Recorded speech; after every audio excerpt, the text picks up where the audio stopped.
Les rencontres d'Edonia Radio. Dans les rencontres d'Edonia, nous recevons aujourd'hui l'acteur Arnaud Ducré. Bonjour Arnaud. Bonjour. Et le réalisateur Emmanuel Patron. Bonjour. Bonjour. Vous êtes venu nous présenter votre dernier film Chers parents avec Miou Miou, André Dussolier, Pauline Clément et Thomas Oliveres. Alors Emmanuel, Chers parents, c'est un peu votre bébé parce que c'est la pièce de théâtre que vous avez adaptée au cinéma, que vous avez écrite avec votre sœur Armelle, dans laquelle vous avez joué. Donc c'est un projet qui est viscéralement vous colle à la peau. Alors d'où vient, est-ce que vous pouvez du coup nous pitcher cette histoire ? En fait oui, avec Armelle on écrit depuis une quinzaine d'années ensemble, on écrit beaucoup sur la famille. Et là on s'est dit, pour la pièce de théâtre, on s'est dit on va aborder des sujets, on va écrire un peu ce qu'on veut. On écrit pour la télé en général, des films pour la télé ou des programmes courts, et on a toujours des sujets un peu imposés. Et là au théâtre on a une liberté totale, on s'est dit on va écrire une pièce sur la famille, mais qu'est-ce qui pourrait faire exploser une famille ? C'est ça qui nous intéressait, évidemment, en bon scénariste. On a envie de savoir, c'est le conflit qui nous intéresse. Quand une famille s'aime ou des gens s'aiment, c'est chiant. Ça existe ? Ça existe sûrement, mais bon, c'est pas très intéressant à voir au cinéma, quoi, ni sur une scène de théâtre. Et très vite, on s'est dit que l'argent pouvait être un élément déclencheur très important pour le conflit dans la famille, qui est ce microcosme où il y a toujours des histoires assez passionnantes qui se passent. Et on s'est dit que l'argent pouvait être un déclencheur important. Voilà, avec quand même une maxime qui était les enfants, on ne vous donne rien parce qu'on vous aime. Voilà. Pour rappeler l'histoire, c'est donc des parents qui gagnent au loto, oui, et qui partagent pas forcément avec leur enfant. Voilà. Et oui, parce qu'ils ont un but, ils ont envie de faire quelque chose tous les deux, les parents ont envie de faire quelque chose ensemble, et surtout ils pensent que trop d'argent peut foutre en l'air la famille, et ils n'ont pas tort. On arrête de s'inquiéter, vous me dites très bien. S'ils allaient très bien, je leur aurais dit les enfants, on va très bien. Pas venez au plus vite, on a quelque chose de très important à vous annoncer. Salut les enfants! On est rentrés! Bon, dites-nous, qu'est-ce qui se passe? On a gagné à la loterie. On a gagné à la loterie, quoi. On a gagné à la loterie. Là, oui, pardon. Juste, vous avez l'intention de nous en donner un peu, mais même un tout petit peu? Non. Ah bon? Bah non. Ils ont le droit de faire ça, là. Les rencontres d'Edonia Radio. Comment et pourquoi vous avez décidé d'adapter la pièce au cinéma ? En fait, c'est je peux dire l'argent. Oui. Je sais que j'allais le dire. À un moment, on part pas sur des trucs pognon. En fait, c'est un copain producteur, Yves Darondeau, le producteur de Bonne Pioche, qui est venu assister à la lecture de la pièce et qui nous a dit très vite, moi je pense qu'il y a un sujet intéressant, donc voilà. Et après, les gens de SND, les coproducteurs, sont venus voir le spectacle. On s'est mis d'accord sur l'adaptation, sur le fait que j'allais réaliser aussi, alors que c'était ma première réalisation. On leur a dit, écoutez, ouais, l'adaptation c'est ok, mais une condition, c'est que c'est moi qui réalise. Ils m'ont dit, mais Manu, t'as jamais rien réalisé? Je leur dis, oui, mais c'est comme ça, ou c'est rien.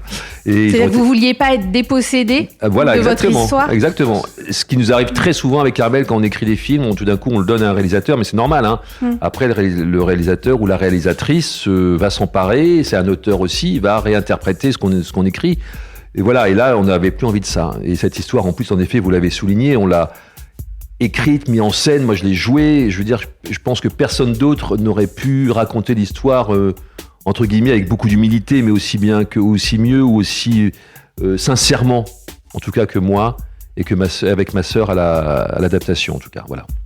Alors Arnaud, vous êtes arrivé dans ce projet comment ? Parce que vous ne jouez pas la pièce au théâtre, on est bien d'accord ? Non. C'est que dans le film. Et vous reprenez le rôle d'Emmanuel. Je reprends le rôle d'Emmanuel, Emmanuel a créé le rôle et je le reprends au cinéma. En fait, j'avais vu la pièce moi il y a 3 mois avant qu'on me propose le film. Oui, puis on l'a pas précisé, c'est une pièce qui a un succès phénoménal. Vous avez été nommé aux Molières. Enfin, c'est vraiment un énorme succès.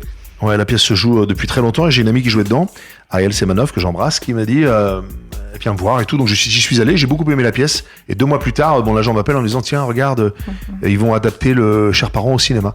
Donc déjà, il y avait, je le dis parce que j'avais beaucoup aimé la pièce, il y avait 80% du travail qui était validé. Je me disais tiens, je vais sûrement y aller. L'adaptation était superbe. Voilà, et donc j'ai dit oui assez rapidement. Puis alors André Dussolier, Miou Miou, Pauline Clément, Thomas Oliveres. Enfin voilà, il y avait un beau casting. Donc vous avez le rôle du fils aîné, Oui, Pierre, oui. qui a des valeurs un peu opposées à celles de ses parents. Enfin, au moins, c'est ce qu'on peut C'est ce qu'on croire. peut penser, ouais. C'est ce qu'on peut penser. En tout cas, opposé à celle de la mère. De sa mère, oui. Ouais. Parce qu'en fait, c'est un peu la loi de la famille, c'est que le mec il dit jamais rien. Mais en fait, il y en a toujours sous le tapis un peu. Donc voilà, non, mais je suis celui qui a le plus réussi. Alors c'est aussi ça le film, ça va être un rapport. Chacun se dit, les autres par rapport à moi, par exemple, mes frangins me disent, mais toi, le pognon, t'en as moins besoin que nous, quoi. Enfin voilà, c'est toutes les questions que se pose ce film et que l'argent vient s'immiscer dans la famille et détruire un peu, effriter un peu tout ça, quoi. C'est que certains pensent que t'en as moins besoin, mais en fait, oui, mais moi j'ai une famille, j'ai des enfants. Je fais avancer la France. Pour l'instant, tu ne travailles pas. Enfin voilà, il y a plein de choses qui se posent et mon personnage est celui qui a le plus réussi. Combien vous voulez? De quelle somme avez-vous besoin pour être heureux? C'est compliqué. Ah non, mais si c'est compliqué, vous pouvez refuser. Non. Ils vont passer une nuit épouvantable. Ils m'ont donné ce que j'ai demandé. T'avais demandé combien? 100 000. 100 000 euros? 100 000. Les rencontres d'Edonia Radio. Vous avez, Emmanuel, donc écrit sur la fratrie. Oui. C'est extrêmement bien montré. Enfin, tous ceux qui ont des frères et sœurs se reconnaîtront, je pense, dans votre film. Merci. Moi, ça m'a fait aussi penser un air de famille. Le rapport des frères et sœurs écrit dans Bien un sûr, air de ouais. famille. On retrouve cette veine-là. Enfin, en tous les cas, C'est mes maîtres. Agnès Jaoui. Vous et êtes à Jean-Pierre la Bacri. hauteur, hein, Oh, sincèrement. merci beaucoup, Oui. mais c'est une grande source d'inspiration. Ouais. Énorme source d'inspiration. Voilà, avec un air de famille, aussi le goût des autres, qui est pour moi un chef-d'œuvre absolu. Mais c'est vrai que le cinéma ou le théâtre, l'écriture du couple, Agnès Jaoui et Jean-Pierre Bacri, nous a beaucoup inspiré. Agnès Jaoui est venue voir la pièce d'ailleurs. C'était un moment D'émotion. d'émotion intense. Leur vision du monde, leur écriture, et puis leur analyse des rapports humains, c'est absolument formidable. C'est tout ce qui nous est... Alors moi, c'est exactement ce que j'ai retrouvé. Donc, je ne connaissais pas votre pièce, que j'ai vraiment maintenant hâte, prochain séjour à Paris, ou si vous êtes en tournée, d'aller la voir. Et j'ai vraiment retrouvé un air de famille. Qui pour moi c'est super. Un chef-d'œuvre absolu. Ah ouais, bien sûr. Au niveau de la psychologie des personnages. Et là, on retrouve ça, tous les gens qui iront voir, la façon dont vous décrivez la fratrie. C'est-à-dire qu'un frère et une sœur, avec eux, on peut s'engueuler, on peut se dire les pires horreurs. Ouais. Et ça passe plus ou moins. Ça peut laisser des séquelles, mais Mais ça, vous arrivez à le montrer. ils seront toujours frères et sœurs. Ils sont toujours frères et sœurs, quoi qu'il arrive. Et c'est exactement pareil avec ma sœur qu'on écrit. Alors, c'est ce que je voulais vous demander. Vous écrivez avec votre sœur.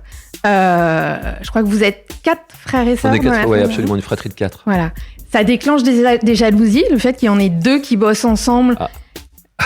Pas du tout. Non, pas du tout, parce qu'ils sont dans des secteurs qui n'ont rien à voir. Et au contraire, ils sont super. Si notre petite sœur, elle aimerait bien venir travailler avec nous maintenant, mais il n'y a pas de jalousie du tout. Non, on est dans des secteurs tellement différents, mais ils trouvent ça super. Et comment on travaille avec sa sœur? on travaille bien parce qu'en écriture, on a un répondant très vite. C'est-à-dire qu'en fait, écrire tout seul, c'est très compliqué parce qu'on n'a pas personne qui nous dit en face ce que tu fais, c'est nul, c'est de la merde ou c'est très bien. Ou continue là-dessus, ça c'est juste, ça c'est pas juste. Là, quelqu'un avec ma sœur, on écrit ensemble. Nous, on travaille dans le même bureau au début des projets quand on brainstorm sur une structure, sur un sujet, sur une histoire. Après, chacun va chez soi pour écrire les dialogues. Après, on se renvoie les trucs, on se retrouve, on partage, on se corrige. Mais on a un répondant, et c'est le même répondant qu'on a eu avec les producteurs quand on a fait l'adaptation. On a besoin de critiques, on a besoin d'un mur, on a besoin pour bien travailler, il faut que quelqu'un en face de nous dise c'est bien, continue ou non, ça c'est fais gaffe à ça, etc. Il faut savoir écouter tout ça, et on peut progresser uniquement si on a ce ping-pong et cet avis contraire. Et est-ce que ça veut dire que cet avis contraire, vous l'accepteriez moins ou il passerait moins si c'était pas votre sœur? Moins.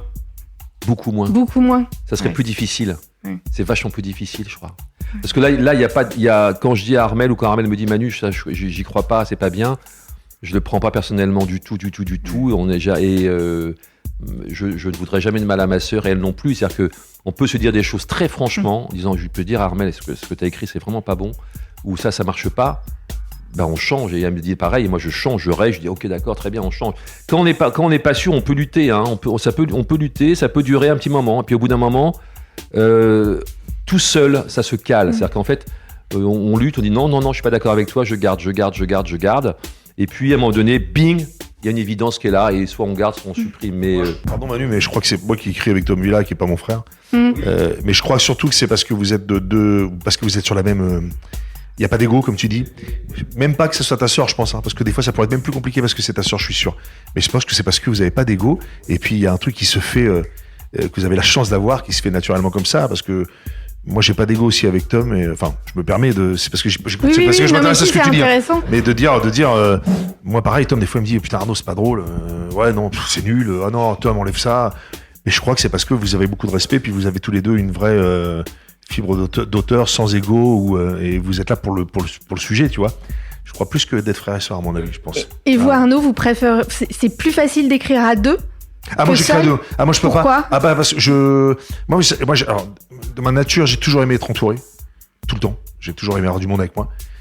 Et je crois que ça en fait partie également. C'est-à-dire que j'ai besoin d'avoir en face de moi le miroir de ce que je vais dire et de voir mon pote, mon co-auteur, Tom, qui est aussi auteur formidable et comédien, et très drôle, d'avoir un mec qui rit et puis d'avoir quelqu'un qui me dit bah non quoi. Mais moi j'ai besoin de me lever, j'ai besoin de dire des trucs pour que tout d'un coup attends, j'ai pensé à cette scène et je me lève et je commence à jouer la scène. Et Tom il est là, il me regarde, il me fait ouais, vas-y, continue, ouais. Et tu vois, tu sais pas si t'as... Et moi comme j'aime bien jouer les choses et puis après des fois on se pose mais oui, moi j'ai un vrai bonheur à travailler avec quelqu'un en ping-pong quoi, complètement. Ah oui. Tout seul, j'ai énormément de respect pour ceux qui, je pense, c'est aux littéraires et tout, qui écrivent seul. Oui. C'est très fort. Et là, Emmanuel, vous avez dû réécrire tous les dialogues pour le film. Ça se passe comment quand on passe d'une pièce de théâtre à un film? On réécrit Non, en fait, il y a 80% de la pièce est dans le film. On a coupé. On a coupé parce qu'en effet, d'un coup, on écrit plus pour l'œil, pour l'image, avec tous les moyens techniques du cinéma, c'est-à-dire que le son, la musique, les gros plans, les décors extérieurs, etc., les cascades, les animaux qu'il y a dans le film. Non, il y a un sanglier. Il y a un sanglier. Mais on a gardé 75-80% de la pièce, on a coupé et réinventé complètement la fin sur le film. En effet, les 20 dernières minutes n'existent pas. De fait, sans spoiler le film, ne peuvent difficilement exister au théâtre. Et puis, avec beaucoup d'argent.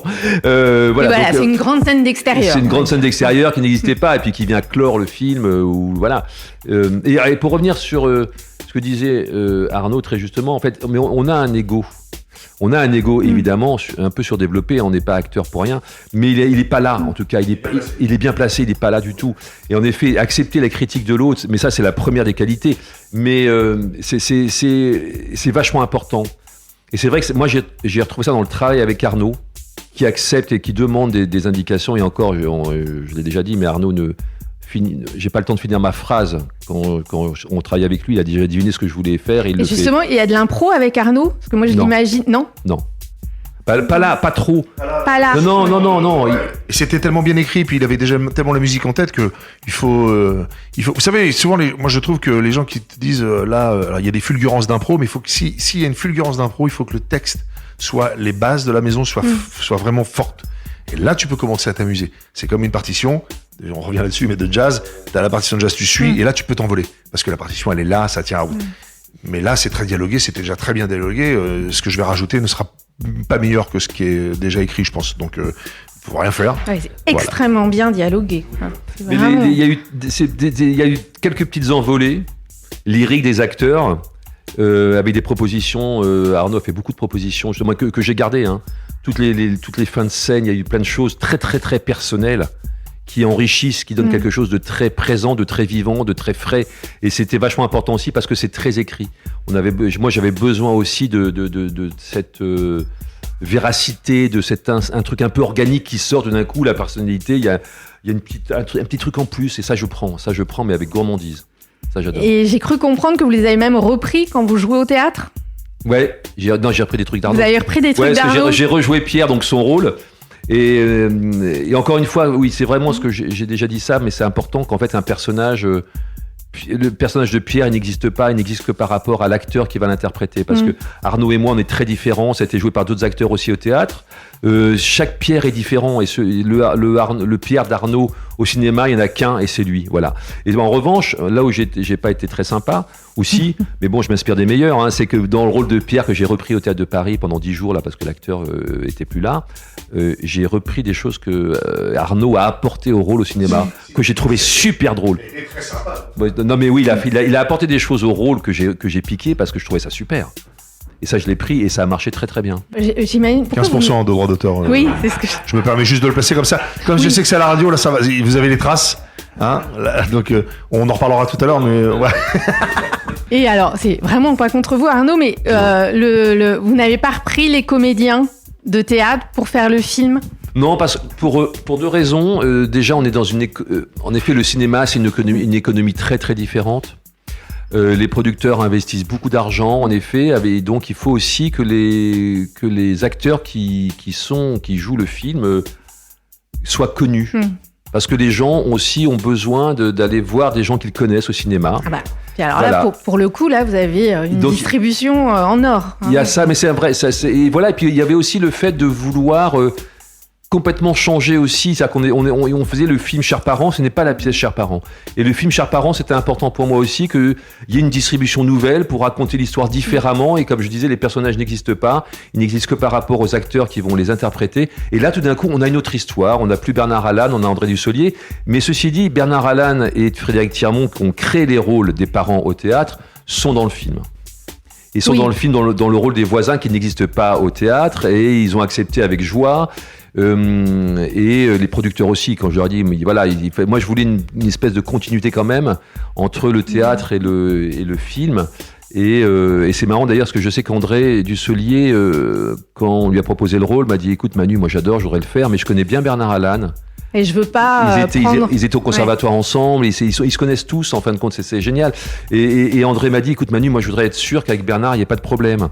Et donc je suis allé voir Bernard, je lui ai dit voilà, écoute, le film avance et André Dussolier est pressenti pour le rôle, mais il aimerait savoir, voilà, qu'il n'y ait pas de problème avec toi. Il me dit mais Emmanuel, André Dussolier qui joue Vincent Gauthier, c'est une merveille, mais qu'il y aille et c'est formidable. En fait, moi, mais c'est vrai que nous on sait un peu quand on crée une pièce.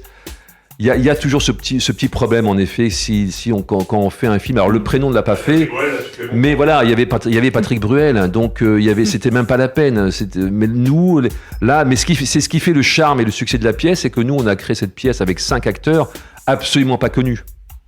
Connu uniquement au théâtre mais n'empêche que ça fait jurisprudence quoi. La pièce a marché avec 5 acteurs absolument pas connus. On était plein en 3 mois et voilà. Donc ça marche aussi au théâtre. Au cinéma, c'est pas la même démarche. C'est pas la même démarche. C'est pas la même économie, c'est pas la même démarche. Alors vous, c'est votre premier film en tant que réalisateur. Ouais. Est-ce que vous pouvez nous parler un peu de cette expérience ? J'imagine que ça doit être une grosse pression quand même. Ouais, c'est une grosse pression. Qu'est-ce que vous avez découvert, par exemple, auquel vous ne vous y attendiez pas ou Ce que j'ai découvert en fait, moi, ça fait très longtemps que je veux réaliser. Alors j'ai travaillé avec les acteurs, ça fait longtemps que je bosse avec des acteurs, que je les mets en scène, que je les fais travailler, ça c'est un truc que j'adore. J'adore les acteurs, j'adore arriver à essayer de communiquer, à parler avec eux pour qu'ils donnent le meilleur d'eux-mêmes dans une histoire. Moi j'aime bien qu'on raconte des histoires. Et la réal, moi j'y pense depuis très longtemps. Là en fait ce que j'ai découvert, ce qui m'a paru dingue, c'est cette machine du cinéma quand elle se met en marche, le nombre de personnes que ça implique.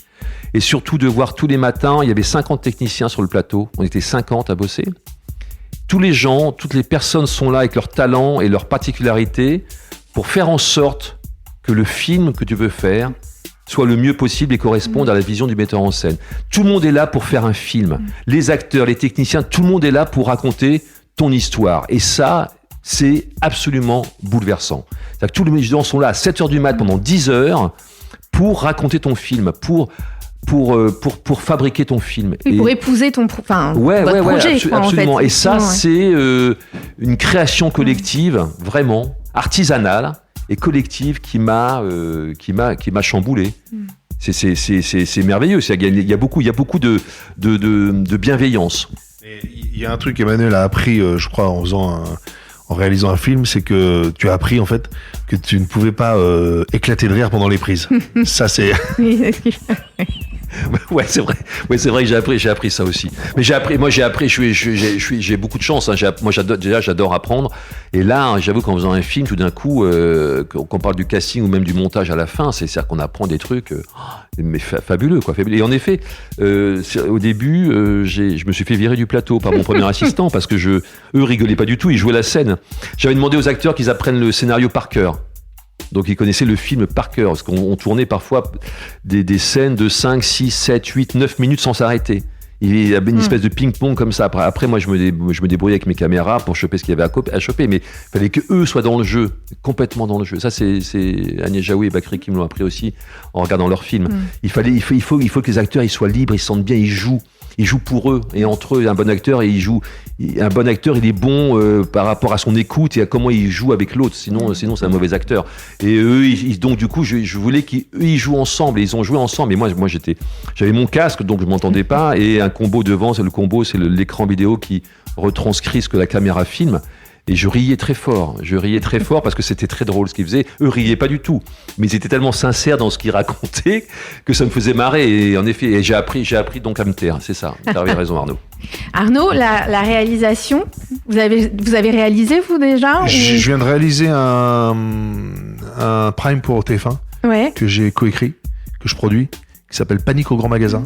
C'est la suite de Panique au 31 que j'avais tourné. C'est celui-là que vous avez fait avec Philippe Croison ? Avec Philippe Croison. Alors Philippe Croison est le parrain d'Edonia Radio. D'accord. Et accessoirement un très bon ami. D'accord. Et il a été formidable. Il est à mourir de rire. Son passage est très drôle, il est très juste. Et oui, ça je l'ai réalisé avec Tom Villa. On l'a réalisé tous les deux. Encore Tom Villa. Ouais, Tom Villa, mon acolyte. Ça et cinéma bientôt, j'espère. Voilà. J'adorerais. Ah oui. Moi, j'adorerais, mais je pense que Manu, on s'entend bien parce que moi, en tant qu'acteur, quand je suis sur un plateau, je travaille pour la situation. Je joue pour la situation. Je ne joue pas pour que... Je ne me dis jamais en arrivant, il faut absolument que je sois drôle là, que les gens me regardent. Il y a des acteurs qui font ça. Il y en a plein. Moi, je joue... Non, mais c'est vrai, je joue pour la situation. C'est important de le dire. C'est vraiment de se dire, il faut que la situation... Donc, l'acteur qui est en face de moi, l'actrice, je ne souhaite qu'une chose, c'est qu'elle soit la meilleure, pour que la scène soit la meilleure possible.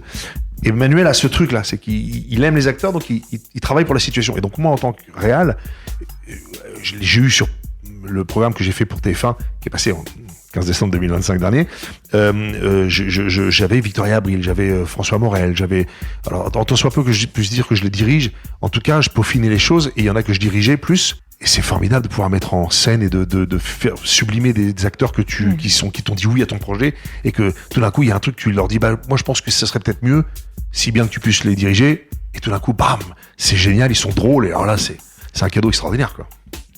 Écoutez, en tous les cas, chers parents, c'est un très beau film qu'il faut aller voir. Merci. Alors,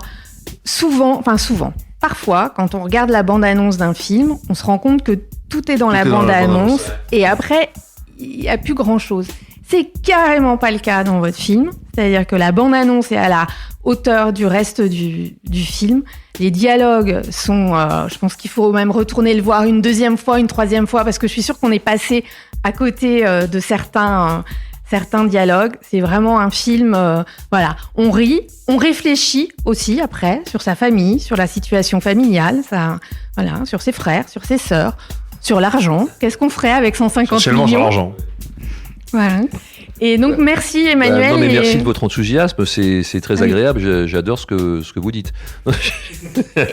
Et merci Arnaud, parce que vous jouez divinement bien. Merci. Et ça devait être très agréable d'être le fils de Miou Miou et d'André Dussolier. J'ai déjà été... Le fils d'André... avec André Dussolier, vous aviez joué un colocataire. Oui, j'étais un colocataire d'André.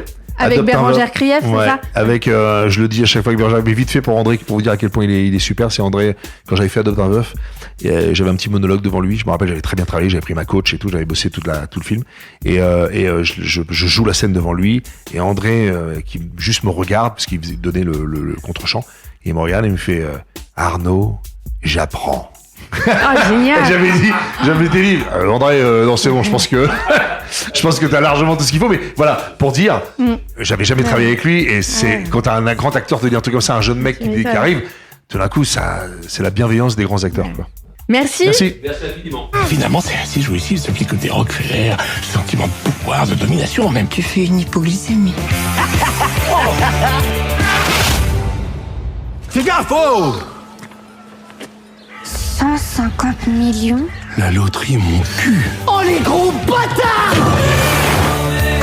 Ils les ont filé un pourliche de voiturier! On vous a donné 100 000 € à chacun. Vous êtes sous le choc, mais c'est normal. On ne savait pas que vous aviez gagné le PIB du Burkina Faso, maman! Je me demande si on n'a pas un petit problème d'autorité. Edonia Radio.